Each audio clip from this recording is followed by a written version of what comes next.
Graças e paz, irmãos.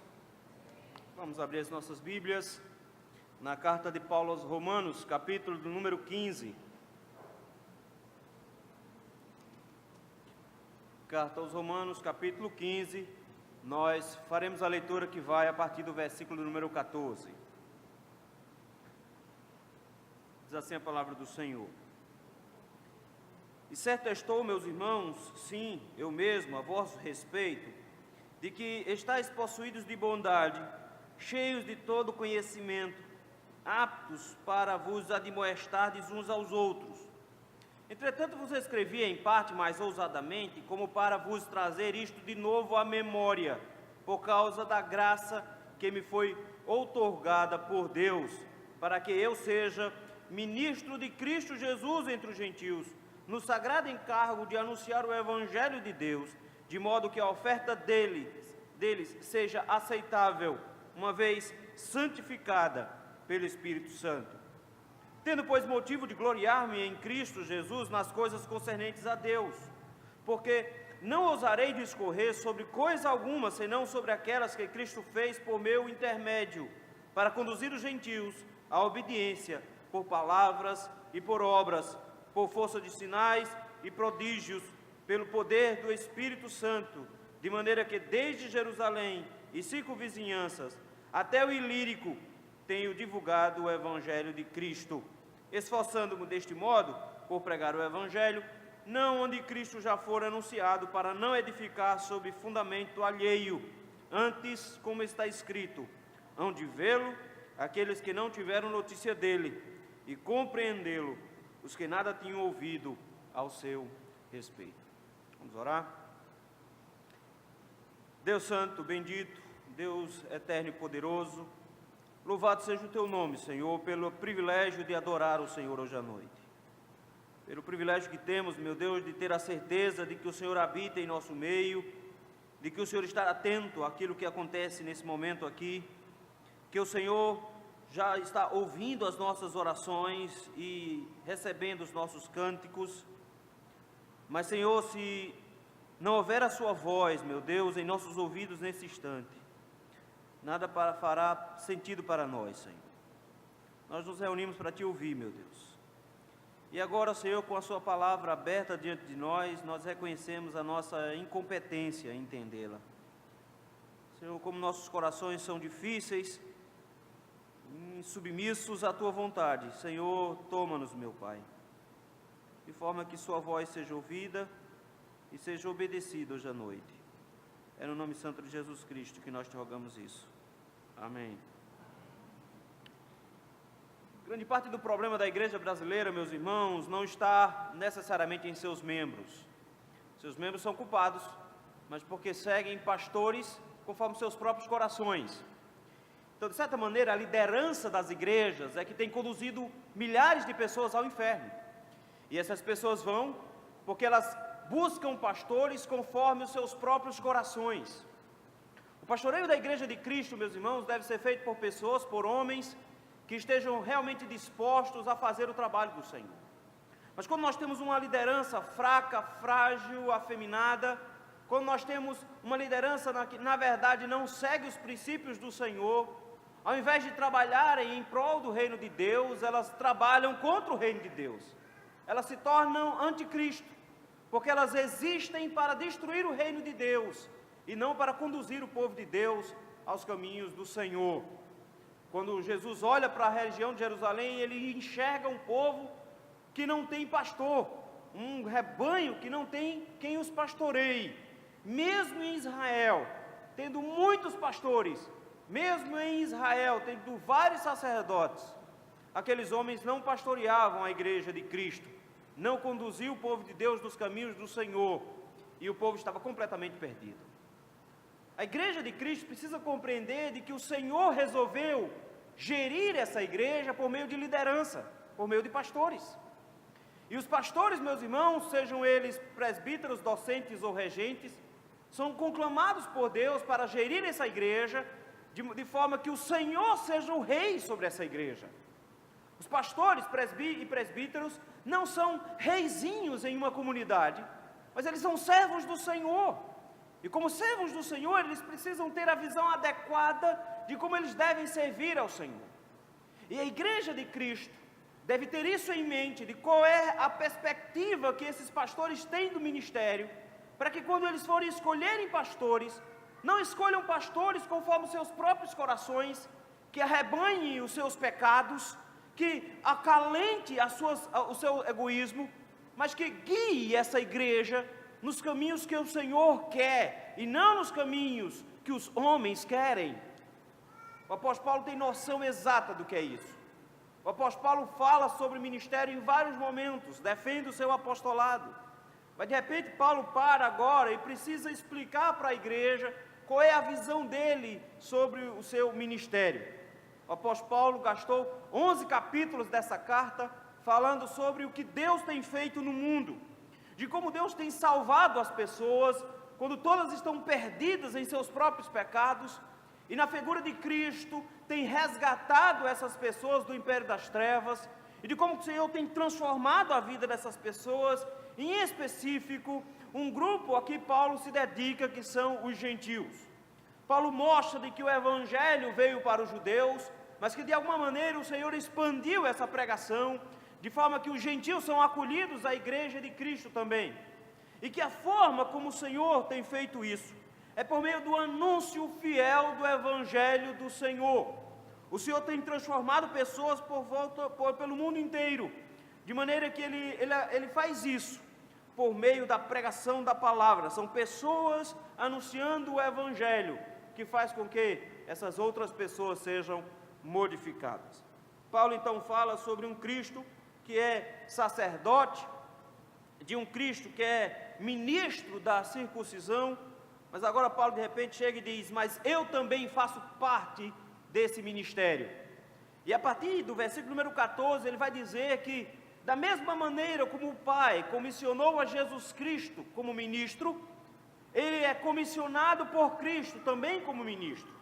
De forma que Paulo entende de que o seu ministério é um desdobramento do ministério do próprio Jesus Cristo, que ele dá continuidade ao trabalho de Cristo, de maneira que agora ele também tem grandes privilégios no que diz respeito a ter uma honra especial de ser agraciado com o ministério. Paulo inicia esse momento, versículo 14, dizendo: eu não estou ensinando nada novo a vocês. No versículo 14 ele diz: eu estou certo, meus irmãos, sim, eu mesmo, a vosso respeito, de que estáis possuídos de bondade, cheios de conhecimento, aptos para admoestar uns aos outros. Ele olha para a igreja de Roma e diz: vocês estão bem. Note que o princípio que ele coloca é: eu não tenho nada para falar mal de vocês, eu não tenho nenhuma repreensão a fazer a vocês. Pelo contrário, o que é que eu noto? Vocês são bons, vocês têm bondade em vocês, vocês andam de acordo com a vontade do Senhor, vocês praticam a bondade do Senhor, vocês têm qualidades.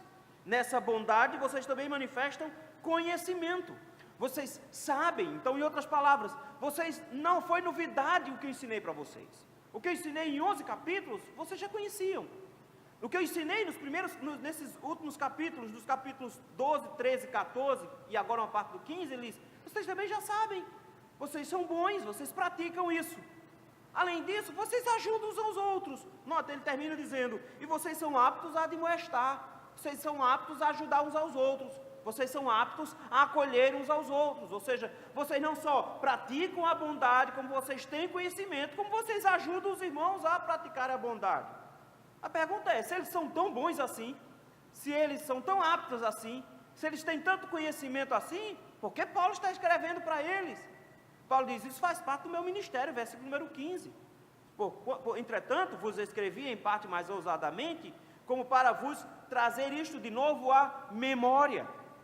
Paulo diz: nós precisamos ouvir o evangelho sempre, ouvir a mensagem do evangelho sempre. Evangelismo não é coisa para as pessoas do mundo, é para crente também. E Paulo diz: nós precisamos ouvir o evangelho, porque nós precisamos nos recordar sempre do evangelho. Nós precisamos nos lembrar disso todas as vezes. E um dos ministérios dos apóstolos era relembrar. Eles escrevem o tempo inteiro, sempre com essa finalidade, relembrar. Nós vamos ver Paulo fazendo isso, nós vamos ver Pedro fazendo isso, nós vamos ver João fazendo isso e dizendo: eu estou relembrando vocês, vocês sabem disso, vocês já praticam isso, mas não custa nada lembrar vocês. Além disso, ele diz que, além de trazer a memória, ele precisava compartilhar uma graça que ele recebeu. Ele diz: eu preciso que vocês conheçam essa graça que eu recebi. Eu fui agraciado, e ele foi agraciado pelo ministério que ele tinha recebido da parte do Senhor. Ele diz: quero trazer à memória isso que vocês se lembraram agora, por causa da graça que me foi outorgada por Deus. Paulo diz: eu recebi uma grande graça. Que graça o apóstolo Paulo recebeu? O apóstolo Paulo era perseguidor da igreja, era fariseu, e como perseguidor da igreja, a caminho de Damasco, buscava a destruição da igreja. E ele recebeu a graça de ser derrubado no meio de um deserto, por meio de uma luz, e encontrando a Cristo naquele instante, recebeu de imediato uma incumbência, um ministério. O Senhor curou os olhos de Paulo, porque Paulo era para ele precioso no ministério entre os gentios. Paulo diz: eu fui um agraciado, eu recebi a graça de Deus, porque além de ser salvo, o Senhor me deu um ministério. E é com base nisso que ele vai, a partir do versículo número 16, descrever esse ministério e nos mostrar alguns aspectos da natureza do seu ministério. E enquanto ele descreve como esse ministério, lembra, ele está escrevendo para uma igreja que basicamente não conhece. Enquanto ele descreve esse ministério que ele diz, o Senhor deu a ele, ele nos dá diretrizes também de como nós devemos olhar para os nossos pastores, de como nós devemos olhar para os nossos presbíteros, desafios para nós como pastores, desafio para nós como presbíteros, desafios para a igreja, de como deve encarar os ministérios na igreja. O apóstolo Paulo nos traz pelo menos 3 aspectos de um ministério pastoral aqui no texto. O primeiro aspecto está aí do versículo 16 e no versículo 17. O ministério é uma incumbência sagrada. Vejam aí versículo 16. Paulo diz: me foi dado graça. Por causa da graça me foi outorgada, porque foi outorgada por Deus. Ele diz, versículo 16: para que eu seja ministro de Cristo Jesus entre os gentios. Usar a palavra ministro hoje se tornou muito comum. As pessoas usam essa expressão com muita naturalidade. Não, é ministro do Evangelho. Mas muitas vezes não entendem o que significa a palavra ministro. O apóstolo Paulo aqui, meus irmãos, usa pelo menos 5 palavras para juntarem a esse conceito do que seja um ministro. A palavra para ministro, por exemplo, aqui, tem no nosso português, é liturgo. Mas na verdade era um nome dado para um oficial do governo, era um nome para um funcionário público. Então, funcionário público era um liturgo. Mas a palavra era usada, principalmente no Antigo Testamento, para descrever um sacerdote. De forma que esse homem era aquele que era responsável, que tinha a incumbência de conduzir o povo à presença de Deus e trazer a voz de Deus para o povo. Paulo de repente usa termos que são típicos do sacerdócio. Essa é a mesma expressão que vai ser usada, por exemplo, para dizer que Jesus Cristo é o nosso sacerdote, Ele é o nosso ministro. Quando ele diz que nós somos ministros, quando ele diz que Ele é um ministro, ele diz: o Senhor me escolheu com um encargo sagrado, o Senhor me escolheu com uma vocação sacerdotal, o Senhor me deu um sacerdócio. Notem que as palavras que ele vai usar, todas concordam com isso. Ele diz: eu sou ministro entre os gentios. Ou seja, o meu sacerdócio é especificamente entre os não-judeus.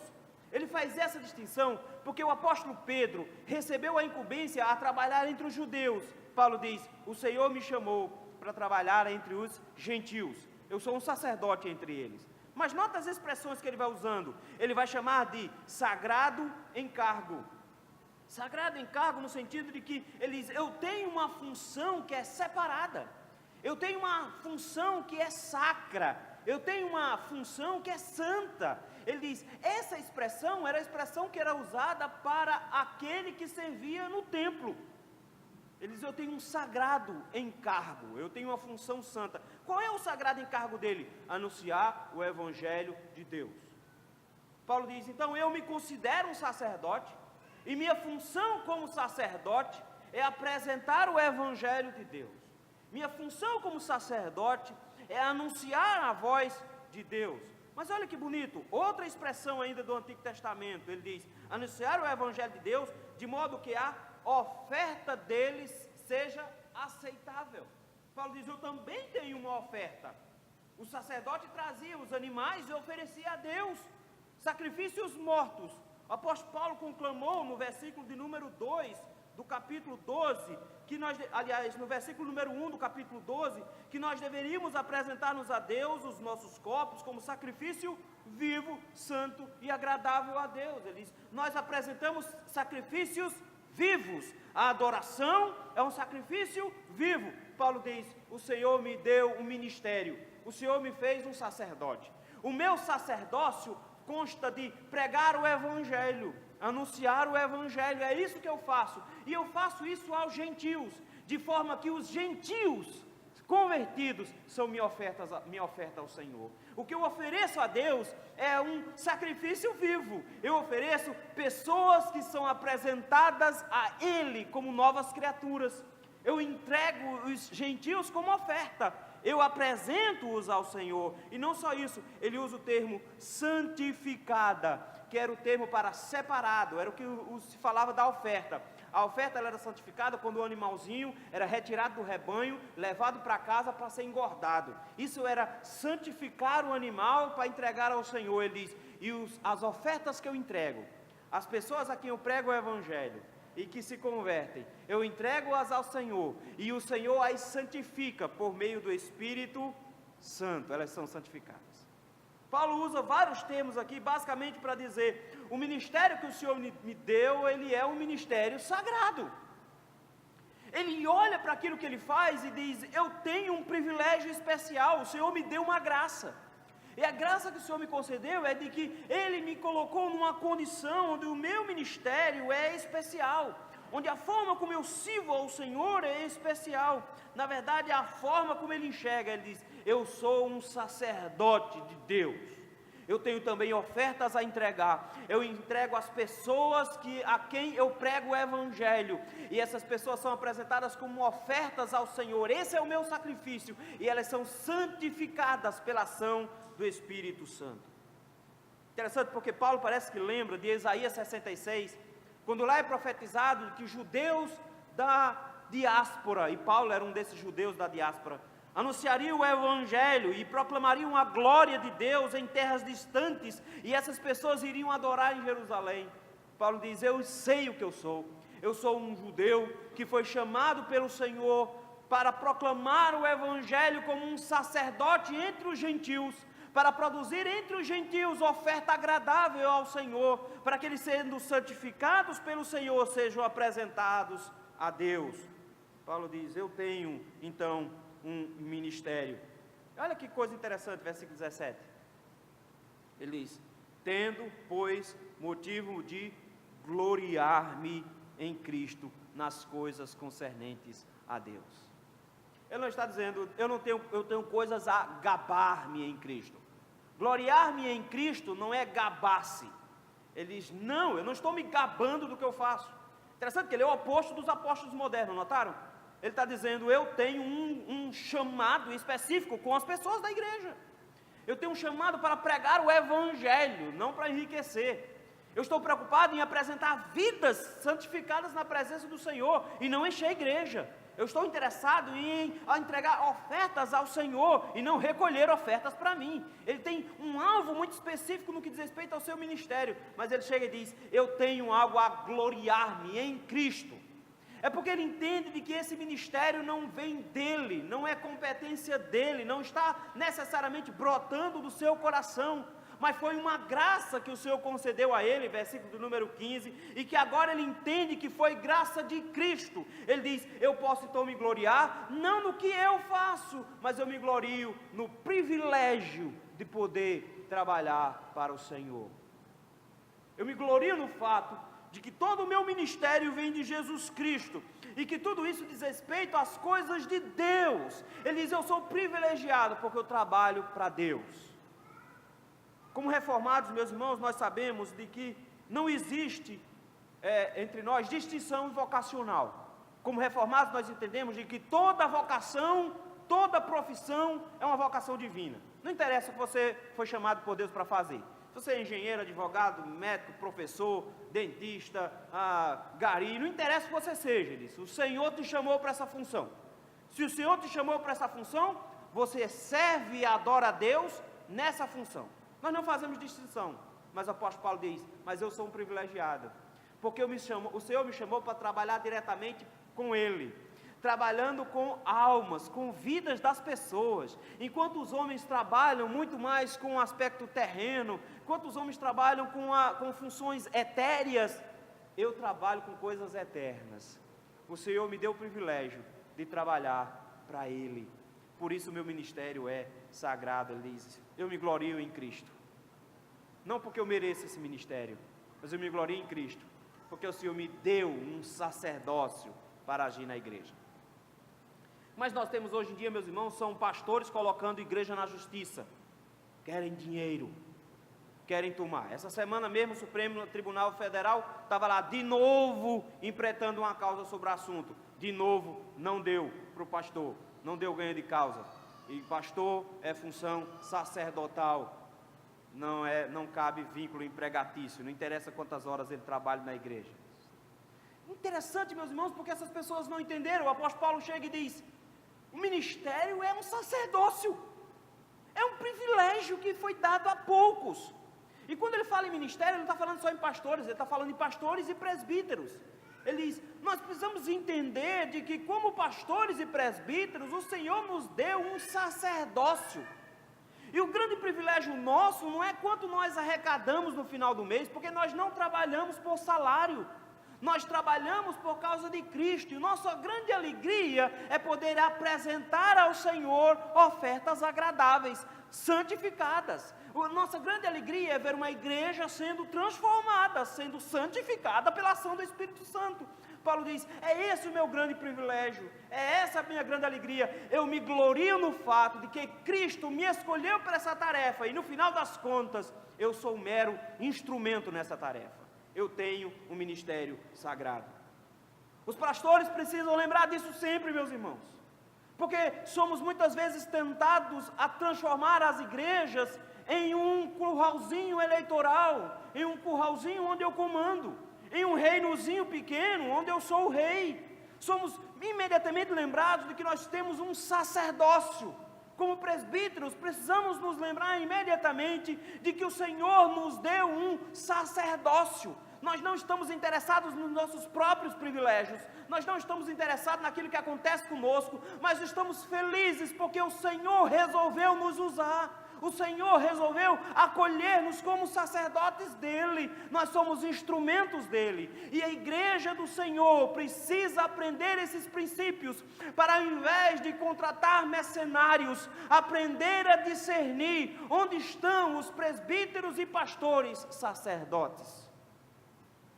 Onde estão os presbíteros e pastores que não visam lucro? Onde estão os presbíteros e pastores que estão muito mais interessados no reino de Deus, cujo alvo é pregar o Evangelho? Eles querem trabalhar para o Senhor, eles não estão interessados nas vantagens que eles vão ter, eles não estão interessados naqueles que eles vão lucrar, mas eles devem estar interessados somente em glorificar o nome de Cristo por meio das funções que o Senhor concedeu a ele.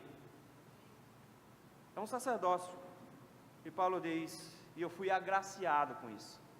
O Senhor me deu a graça de ser um sacerdote, um ministro do Evangelho.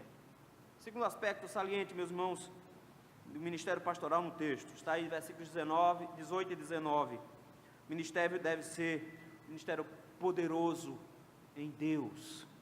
Note que versículo 18 ele diz, porque não ousarei discorrer coisa alguma, senão sobre aquelas que Cristo fez por meu intermédio. Isso aqui é fantástico, porque Paulo de repente chega e diz, eu me recuso a fazer relatório de presbitério. Ele de repente chega agora e diz, eu me recuso a explicar a vocês o que eu fiz. Eu me recuso a contar quantas almas foram salvas por meio da minha pregação. Eu me recuso a contar quantas pessoas já foram restauradas por meu ministério. Eu me recuso a enxergar o meu trabalho. Ele diz, eu não posso me gabar do que eu faço. Porque o ministério, meus irmãos, não é uma obra do pastor, mas é uma obra de Deus. De repente ele nos lembra, de que Paulo chega e nos lembra dizendo que ele não pode falar sobre o que ele fez. Ele descreve o ministério, meus irmãos, como uma obra cujos frutos nunca vieram dele. Ele diz, eu plantei, Apolo regou, mas o crescimento veio de Deus. O que é aquele que planta? Ele diz, não é nada. Que planta não é nada. Você enterra uma semente no chão. O que é aquele que rega? É aquele que joga água no chão. Diz, mas o Senhor é quem merece as glórias. É do Senhor que é a glória.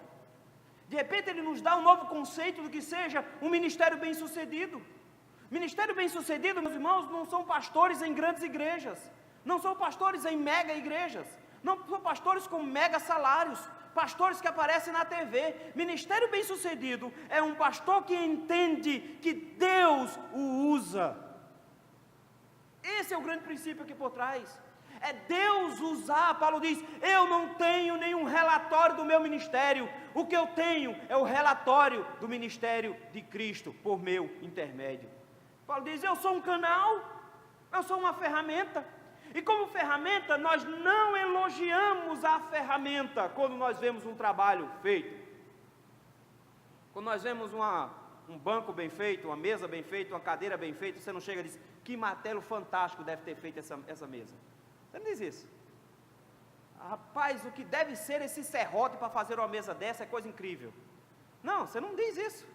Porque um martelo não produz uma mesa sozinho. Um serrote não produz uma mesa sozinho. Mas dependendo da mesa que você vê, você vai dizer, que belo artesão produziu essa obra. Paulo diz, o que é que eu sou? Martelo? Eu sou serrote? Sou alicate? Eu sou ferramenta. De forma que eu não posso me gabar do trabalho. De repente ele nos lembra, queridos, de que toda questão que acontece na igreja, seja de evolução ou de involução, não depende do pastor. Nós ficamos com uma imagem esquisita do tipo, pastor fulano de tal é bem sucedido, porque ele chega numa igreja, está toda acabada, de repente ela está grande de novo, e ele consegue restaurar tudo, e ele consegue fazer a igreja crescer. Paulo diz, que baboseira é essa? O ministério do pastor não faz isso, é Deus quem faz isso. Quando o pastor compreende de que o seu ministério é um sacerdócio, que ele está trabalhando para pregar o evangelho, que ele pretende apresentar essa igreja como uma adoração ao Senhor, e que nessa adoração esses crentes devem ser santificados pelo Espírito Santo, e é isso que ele faz. Paulo diz, eu preciso lembrar a igreja de que a ação de Deus produziu isso. A ação de Deus, não do pastor. O pastor tem que estar instruído, tem que estudar, tem que se preparar, mas Paulo diz, eu não ousarei discorrer sobre coisa alguma, ou seja, eu não vou ser ousado demais para abrir a boca e dizer o que eu fiz, mas eu só vou dizer as coisas, aquelas que Cristo fez por meu intermédio. Paulo diz, o que é que eu vou fazer? Eu vou dizer o que Cristo fez. Se a igreja está sendo restaurada, é Cristo quem está restaurando. Se a igreja está sendo exortada, é Cristo quem está exortando. Se o Senhor está fazendo uma transformação, é Cristo quem está transformando. Chega, ele diz, nenhuma honra ao pastor, nenhuma honra ao presbítero, não são deles as glórias pertencem somente a Cristo, foi Cristo que fez, o instrumento não merece glória. Olha como é que ele termina o versículo 18. Fui um mero instrumento, para quê? Para conduzir os gentios à obediência.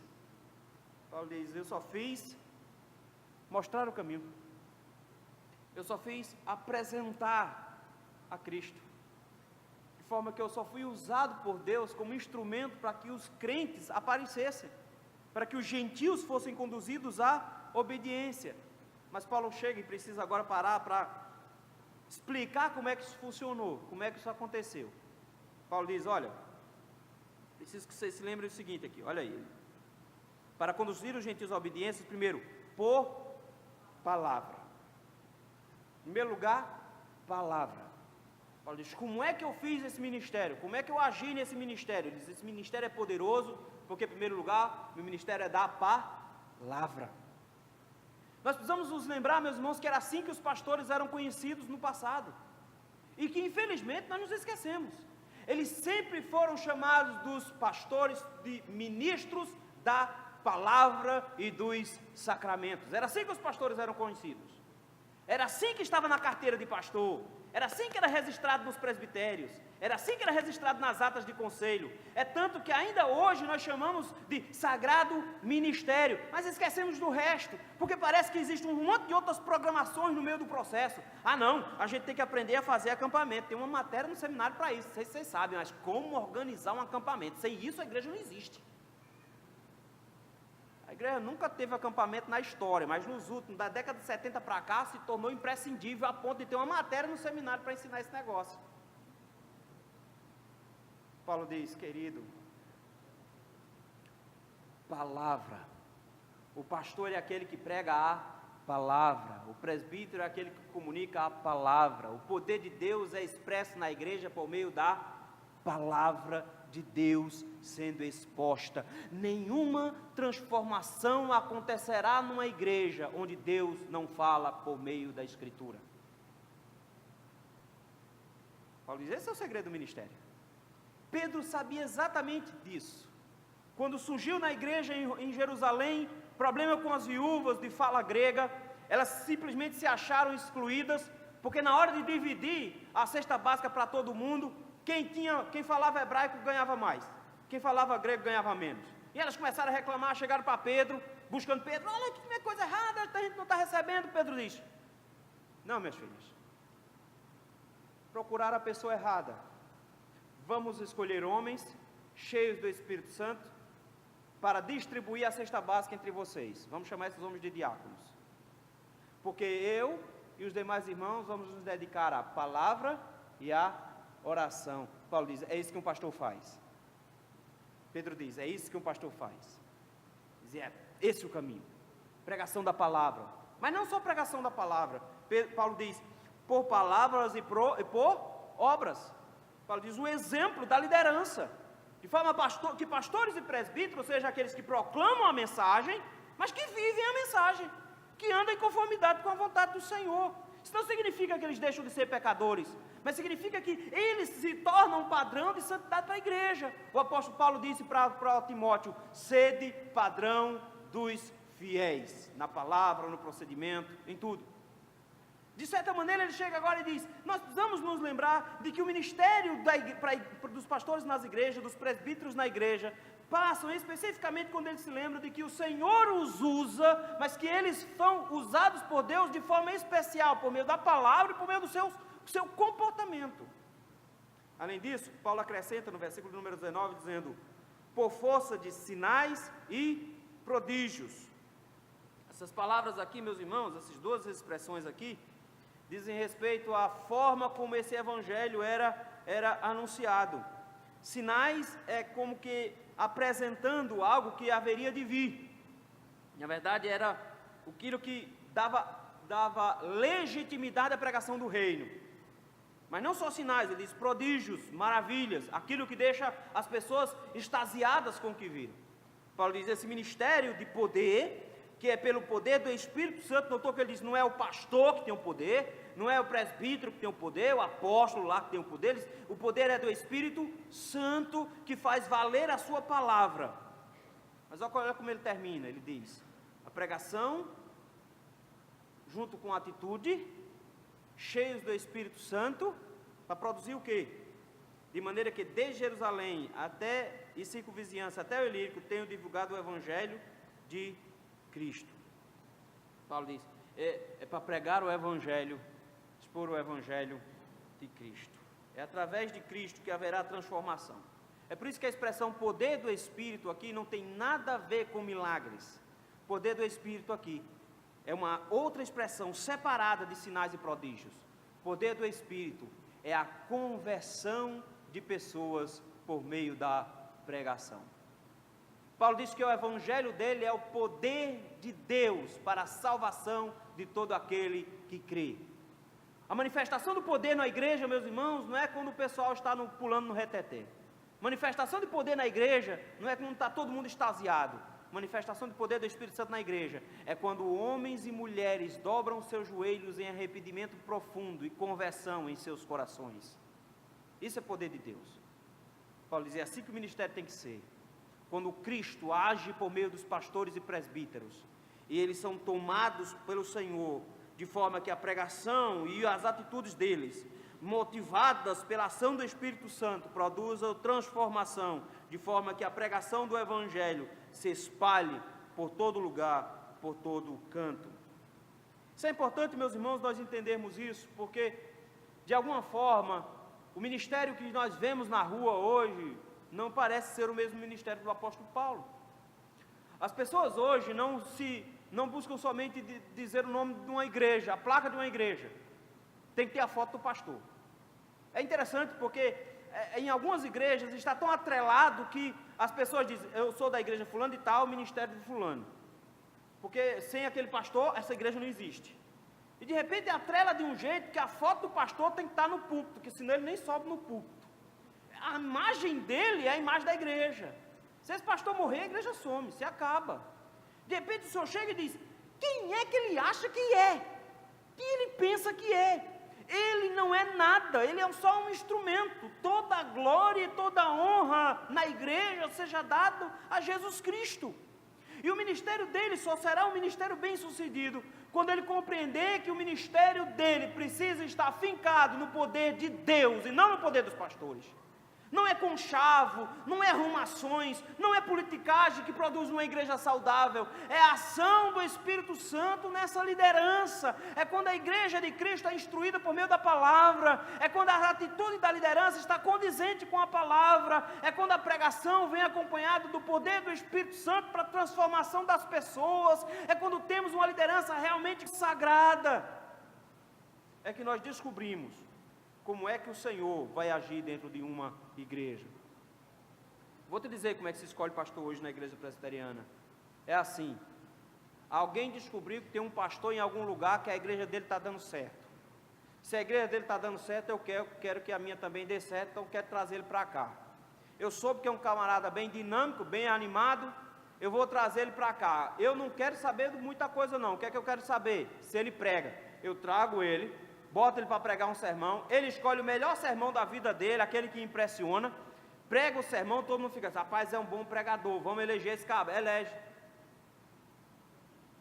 Entre os puritanos, meus irmãos, a primeira exigência para um pregador era, como está a família dele? Primeira pergunta era, como é ele em relação à mulher? Como é a vida dele com os filhos dele? Como é que é a vida espiritual dele? Como é que ele se apresenta diante do Senhor? Ele é um servo fiel ao Senhor? Ele é um servo cheio do Espírito Santo? Se ele é apto para o ministério. Nós buscamos, meus irmãos, pastores que produzam grandes transformações na igreja, mas pastores e presbíteros não produzem transformação saudável em igreja. Nós não conseguimos fazer isso. Porque não é possível homens produzirem efeitos espirituais. Nós não temos poderes espirituais para produzir mudança no corpo de Cristo. Somente o cabeça, que é Cristo, pode transformar. Se nós queremos escolher pastores para essa igreja, vamos buscar, ao invés de pastores que nos agradem, busquemos pastores que agradem o Senhor. Busquemos pastores que entendam de que o ministério dele não está baseado nele, mas está baseado no Senhor, de forma que Cristo seja visto nele e na sua família, e não o contrário.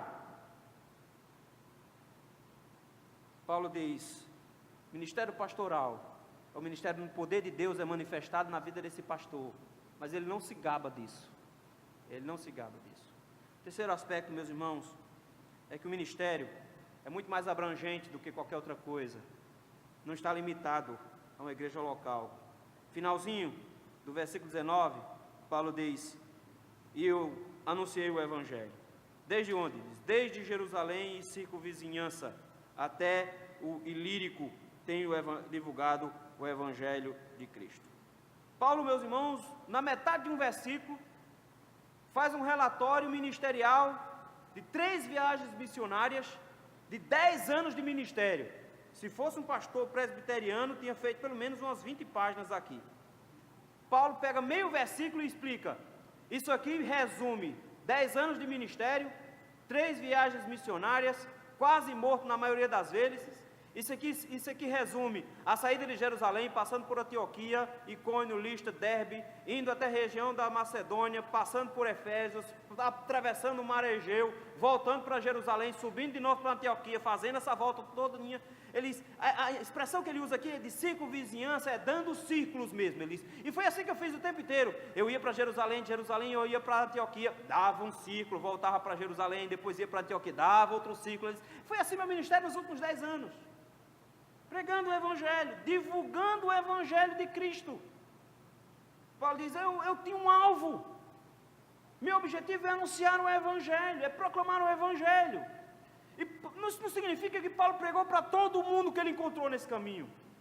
Paulo entendia o seguinte, que ele chegava num lugar, tinha um grupo de irmãos, assim que tinha capacidade para se organizar uma liderança, ele elegia presbíteros, ia para outra cidade. Ele diz, eu saí montando igrejas. Na segunda viagem, visitando as igrejas que ele organizou e consolidando. Na terceira viagem, a mesma coisa, e expandindo mais um pouquinho. Paulo diz, foi esse o meu ministério nos últimos 10 anos. Porque eu não fui chamado para simplesmente ficar preso a uma comunidade específica. Paulo diz, eu fui chamado para pregar o Evangelho muito longe. Daí ele diz qual é o alvo dele, versículo de número 20. Ele diz, esforçando-me deste modo, por pregar o Evangelho, não onde Cristo já fora anunciado. Paulo diz, eu tenho um alvo. O meu alvo é pregar o Evangelho, não onde Cristo já fora anunciado. Paulo diz, eu tenho uma intenção de pregar para aqueles que ainda não ouviram o Evangelho. Note que a visão ministerial de Paulo, ela é muito mais abrangente do que a da igreja local. Ele não está interessado em entreter os crentes. Ele não está interessado em montar uma mega igreja. Paulo nunca montou uma igreja grande. Todas as igrejas que Paulo organizou eram igrejas pequenas. Paulo diz, meu interesse não é fazer mega igrejas. Meu interesse é chegar onde Cristo ainda não foi anunciado. De maneira que ele enxerga o mundo inteiro como a sua igreja. Ele enxerga que o ministério dele é muito mais abrangente, extrapola os limites da igreja local. Ele diz, o meu ministério é no mundo todo, de forma que meu alvo é pregar o Evangelho, não onde Cristo já for anunciado. E ele explica, para não edificar sobre o fundamento alheio. Isso aqui não é um orgulho do apóstolo Paulo, ele não está sendo orgulhoso. Ele não está dizendo, não, é porque eu não quero pregar em igrejas organizadas, não. Ele não está dizendo isso, não. Ele está dizendo, é porque Deus me deu uma vocação, lembram? Minha vocação é entre os gentios. Meu trabalho é pregar onde Cristo ainda não foi anunciado. É incrível porque de repente ele gera um ciclo virtuoso, fantástico aqui, ele diz. É para isso que a igreja existe. Em primeiro lugar, a igreja existe para adorar. É para isso que ela existe. É por isso que ele se preocupa em dizer que o que ele faz é, como um sacerdote, apresentar os crentes como oferta. E a forma da oferta é culto racional, versículo 1 do capítulo 12. É o culto. Eu preciso de uma igreja que cultue. Mas ao mesmo tempo ele diz, tem pessoas que não conhecem a Cristo. E porque elas não conhecem a Cristo, elas não podem cultuar. Qual é a motivação que eu tenho para pregar o Evangelho? Amor às almas perdidas. Você vai ter amor às almas perdidas até o dia que um te der uma paulada. Vai ter amor às almas perdidas até o dia que um te der um tiro. Nesse dia, acabou o amor pelas almas perdidas. Paulo diz, não, meu filho. O que motiva a pregação missionária não é amor pelos pecadores, é amor por Cristo. Meu Cristo deve ser adorado por todos. Tem pessoas que ainda não o conhecem, por isso que não o adoram. Eu vou pregar o Evangelho para elas, para que elas conheçam o meu Cristo, se tornem adoradoras do meu Cristo, se junte a mim para adorar, e em seguida arranjem outras pessoas para adorar comigo. Nós somos pessoas que buscam adoradores junto com Cristo. É por isso que nós pregamos o Evangelho. Nós pregamos o Evangelho porque o nosso Deus merece toda a honra, toda a glória e todo louvor. Por isso nós pregamos o Evangelho. Paulo diz, esse ciclo é fantástico, porque eu prego o Evangelho para adquirir adoradores, e quando os adoradores adoram, eles saem para pregar o Evangelho, porque eles querem mais adoradores, e a igreja então cresce. Ele diz, é assim que a igreja funciona, de forma que Paulo diz, é esse o meu ministério é pregar o Evangelho mais para fora, mais entre aqueles que não ouviram o Evangelho, porque eu quero que eles se tornem adoradores comigo, eu quero que eles se juntem a mim para adorar. Mas eu não quero edificar sobre fundamento alheio. Os outros vão fazendo, é por isso que ele diz, eu plantei, Apolo regou, ou seja, o outro vai fazendo o trabalho atrás, mas ele diz, eu preciso recolher adoradores por todos os lugares espalhados do mundo. Por isso que ele lembra do versículo aqui de Isaías, versículo 21, ele lembra de Isaías capítulo 52, ele diz, porque está escrito lá, hão de vê-lo aqueles que não tiveram notícia dele, e compreendê-lo, porque nada tinha ouvido a seu respeito. Ele diz, por que é que eu prego o Evangelho? Ele diz, porque o Senhor disse que essas pessoas vão ouvir o Senhor e vão compreender o Senhor. Consequentemente, eles invocarão o nome do Senhor, eles adorarão ao Senhor e eles serão salvos. Paulo diz, eu tenho um ministério a executar. Quando nós olhamos isso, meus irmãos, nós vemos que Paulo tem uma visão muito clara de qual é o ministério que ele tem para executar. Mas nós vemos que a abrangência do ministério de Paulo é muito maior. Às vezes nós achamos que o ministério do pastor e dos presbíteros se limita à igreja local. Ministério do pastor Sivaldo, só no Largo da Paz. Ministério dos presbíteros da igreja do Largo da Paz, é só aqui no Largo da Paz. Eles são pastores da igreja do Largo da Paz, é só aqui que eles têm que atuar. De repente Paulo diz, não, nosso ministério é abrangente. Nós estaremos pregando onde quer que o Senhor nos conduza. E em todos os lugares. Qual é o tamanho do meu campo? Já dizia um pastor, um pregador antigo, ele dizia, meu campo é o mundo. Minha paróquia é o mundo, o Senhor me chamou para pregar ao mundo, de maneira que o ministério do pastor e dos presbíteros não se limitam à igreja local, porque se eles se limitarem à igreja local, nós vamos ficar o tempo todo só nos preocupando se está faltando copo descartável para tomar água, se os banheiros da igreja estão limpos, se tem água mineral para o pessoal, se os ar-condicionados estão funcionando, e o Senhor não chamou a liderança dele para trabalhar nisso. Isso não é uma preocupação. Isso não é o alvo da igreja. A igreja não existe para isso. Quando nós começamos a existir para o nosso próprio conforto, nós nos esquecemos que o Senhor chamou a igreja de Cristo para olhar para o mundo. Como pastores, nós não podemos limitar a nossa visão. Como presbíteros, nós não podemos limitar a nossa visão. E como igreja, nós não podemos escolher pastores com a visão limitada. Ah não, nós queremos uma igreja um pastor para a nossa igreja. Não, vocês não conhecem, vocês não estão buscando um pastor para a igreja presbiteriana Largo da Paz. Busquem pastores para o reino de Deus, que sirvam na igreja do Largo da Paz. É isso que o Senhor nos mostra, que a abrangência do ministério é muito maior. Quando nós olhamos o apóstolo Paulo descrevendo o seu ministério, dá vergonha. Dá até vergonha alheia. Quando nós olhamos e vemos que muitos pastores esqueceram desses princípios, e que precisamos ser relembrados. Do mesmo jeito que o apóstolo Paulo disse que estava relembrando o Evangelho, esses princípios de ministério precisam ser relembrados para as igrejas, para os presbíteros, para os pastores. Precisamos relembrar disso para não nos esquecermos de que nós temos um ministério e não uma profissão. Pastores não são profissionais de igreja, pastores são sacerdotes vocacionados com uma missão celestial de proclamar o Evangelho para apresentar uma igreja ao Senhor que foi transformada, limpa, purificada, santificada pela ação do Espírito Santo.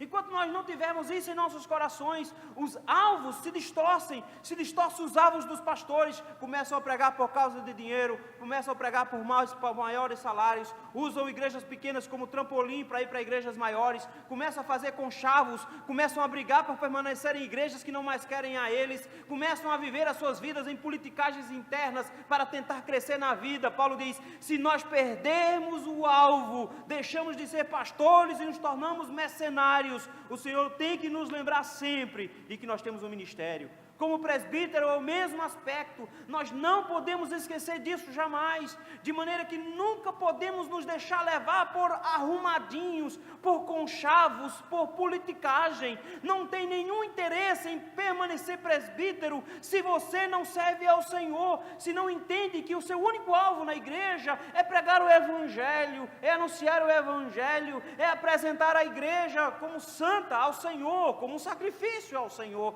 Se o seu alvo tem sido somente buscar o engrandecimento pessoal, somente os seus próprios privilégios e títulos, você não está qualificado para o presbiterato e para o pastorado. Está na hora da igreja também lembrar disso, de que o ministério pastoral deve ser escolhido por esse parâmetro. Parar de procurar pastores com fama, com nome, buscar pastores porque esses pastores são bem-sucedidos. A Bíblia nos orienta de que nós devemos escolher pastores para as nossas igrejas que sejam ministros, que sejam sacerdotes, que tenham um compromisso primeiro com Cristo e com a sua igreja, muito maior do que com contra-cheque, muito maior do que qualquer outra coisa, com honrarias ou coisa do tipo. O Senhor nos conclama a termos ministros na igreja. Além disso, ministros que entendam que o sucesso dos seus ministérios não vem do seu braço, não vem da sua força, não vem da sua capacidade, do seu intelecto. Ah não, mas eu estudei muitos anos, eu tenho capacidade de transformar essas igrejas, eu sei como fazer o negócio. De repente o Senhor nos lembra de que todo o sucesso da igreja de Cristo sempre virá de Cristo. Vamos parar de achar que determinados pastores são mais abençoados porque o Senhor está mais com eles, porque eles têm determinado sucesso, porque na verdade quando Caio Fábio achou que estava no auge, ele estava à beira de um precipício e caiu em seguida. E quem derrubou a ele foram os crentes que o transformaram em um semideus. Quando a igreja do Senhor se esquece de que toda obra que é realizada na igreja não vem de pastores, vem do Senhor, quando nós nos esquecemos disso, nós transformamos pastores em deuses e começamos a correr de uma igreja para outra. Ah não vou para o Largo da Paz não, hoje quem vai estar pregando é o pastor Sivaldo, mas Hernandes Dias Lopes vai estar na igreja fulana de tal, e a gente não pode perder essa oportunidade. O Senhor, meus irmãos, nos lembra de que toda boa dádiva e todo dom perfeito, em especial no que diz respeito à igreja de Cristo, vem do Pai das luzes. Se a igreja de Cristo está sendo edificada, a glória não é da liderança. O que é que o conselho fez? O conselho não atrapalhou o Senhor, foi uma bênção. O pastor não atrapalhou o Senhor fez a sua obra. Afinal de contas, a única coisa que o Senhor nos chamou, como pastores e presbíteros, foi pregar o Evangelho, expor a palavra, expor isso com obras, fazer pelo poder do Senhor, na ação do Espírito Santo para a transformação de vidas. Nós não temos uma bandeira do Largo da Paz para levantar, do tipo, queremos ver esses bancos cheios. Não estamos nem nos lixando para a quantidade de pessoas sentadas nesse banco. Nossa grande preocupação é quantos que estão sentados nesse banco vão povoar o céu. É essa a grande preocupação da igreja. É essa que deve ser a preocupação do nosso conselho. Nós temos que nos preocupar não no tamanho na quantidade de dízimo que vamos arrecadar no final do mês, mas nos preocupar em quanto os servos de Deus estão sendo fiéis ao Senhor nessa igreja. A nossa preocupação, meus irmãos, é com o ministério que o Senhor nos deu e não com aquilo que nos cerca. O que nos leva a lembrar de que a igreja do Largo da Paz não pode ficar preocupada com essas quatro paredes. Quando a igreja começa a se fechar em quatro paredes, ela briga. É igual um menino enfurnado dentro de casa. Quando você bota um monte de menino enfurnado dentro de casa, não dá 5 minutos, estão trocando tapa.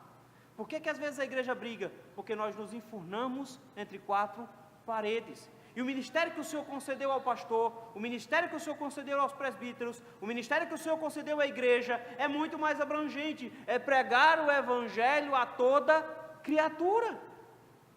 Está na hora, meus irmãos, de pararmos de terceirizar. A igreja do Senhor não é moderninha a ponto de terceirizar. Ah não, já paga o pastor para pregar. Quem tem que ler a Bíblia? O pastor tem que ler a Bíblia, tem que estudar a Bíblia, eu pago ele para fazer isso. O que eu faço? Ah não, eu levo o pessoal para a igreja, que lá o pastor faz. Eu me torno um crente armadilha, eu pego o povo e trago para cá. O Senhor não diz em nenhum lugar das Escrituras que eu deveria fazer isso. Pelo contrário, cada cristão tem que entender de que a igreja de Cristo tem que estar espalhada pelo nosso Recife inteiro e pelo mundo, de forma que nós pregamos o Evangelho em todo canto onde nos for solicitado. E para onde essa pessoa vai se ela se converter? Para uma igreja de Cristo é o que nós esperamos, não necessariamente para uma presbiteriana. Nós não somos recolhedores de membros, nós somos recolhedores de salvos. Nós buscamos adoradores que adorem o Pai em espírito e em verdade. Nós pregamos o Evangelho porque tem gente indo para o inferno sem adorar o Senhor, e essas pessoas precisam conhecer a Cristo para adorar a Ele. Por isso que nós pregamos o Evangelho. É esse o alvo que tem que estar na cabeça do pastor, é esse o alvo que tem que estar na cabeça dos presbíteros e tem que estar na cabeça da igreja. Ah, mas por que cargas d'água? O conselho vai tirar dinheiro da igreja e vai mandar para um pastor que não está lá não sei aonde. A gente nem sabe quantas pessoas estão se convertendo lá. E daí? Para que nós somos chamados? Para pregar o Evangelho, para anunciar o Evangelho em todo canto. Então, como igreja do Senhor, nós precisamos nos levantar para pregar o Evangelho e estimular o Evangelho. Chega de terceirizar. Ah não, eu já pago, ok. Diz isso para o Senhor quando chegar lá. Senhor, eu contribuí, eu dei. Eu nunca dei o pão a ninguém, mas eu pagava uma ONG para fazer isso. Eu nunca evangelizei, mas eu pagava um missionário para fazer isso. Eu nunca exortei ninguém, mas eu pagava o pastor para fazer isso. Eu nunca orava por ninguém não, pastor, mas eu pagava o pastor para orar. Então tem que orar lá. Eu paguei, Senhor. O Senhor não procura bons pagadores, o Senhor procura bons adoradores. E como adoradores, todo adorador anunciará o seu Deus aos outros. Nosso ministério é muito maior. Onde quer que nós estejamos, meus irmãos, somos convidados a nos juntarmos ao apóstolo Paulo e dizer: o meu ministério é proclamar o Evangelho a quem ainda não ouviu. Tem alguma noção de quantas cidades em Pernambuco ainda não tem nenhum trabalho cristão? Você tem alguma noção disso? Já se informou de quantas cidades em Pernambuco não tem uma única igreja evangélica? Uma única igreja evangélica? Você vai se assustar quando você buscar isso. E nós estamos muito preocupados em encher os bancos das nossas igrejas, quando deveríamos estar muito mais preocupados em expor o Evangelho àqueles que ainda não ouviram absolutamente nada. Que o Senhor nos ajude, meus irmãos. Que o Senhor nos dê a graça. Primeiro como pastores, e tem eu aqui e mais 2 candidatos. Que tenhamos seriedade em lidar com o ministério que o Senhor nos deu. Somos sacerdotes do Senhor. Para apresentar a igreja de Cristo como oferta, nós precisamos trabalhar para o Senhor, sabendo que todo o mérito do nosso trabalho não é nosso, não vai para o nosso relatório, tudo é do Senhor, foi Ele que fez. Nos dedicar à palavra, à oração, por meio do nosso testemunho, anunciando o Evangelho para a conversão de almas, expondo o Evangelho para todo canto, não se limitando àqueles que pagam o seu salário, mas anunciar o Evangelho a todos.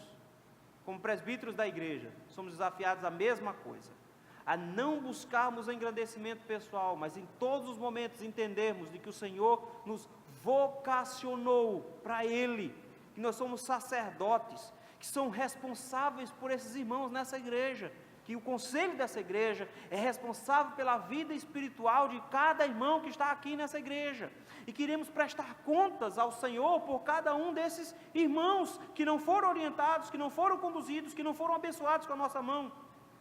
Que tenhamos a certeza de que o Senhor nos chamou, não para recebermos grandes elogios, uma placa de presbítero emérito ou coisa do tipo no final, mas que o Senhor nos chamou para que Cristo seja glorificado por meio deste conselho.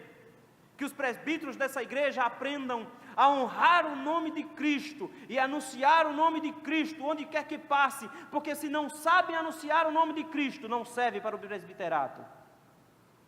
E os irmãos precisam lembrar sempre de que quando forem escolherem pastores para essa igreja, não busquem homens que te agradam, mas busquem homens que agradem o Senhor. Busquem homens que olhem para o ministério como um sacerdócio, que entendam o ministério como um alvo que o Senhor deu, não para que ele possa crescer, não porque ele queira buscar lugares maiores, mas porque o Senhor o escolheu e ele se sente muito feliz por causa disso.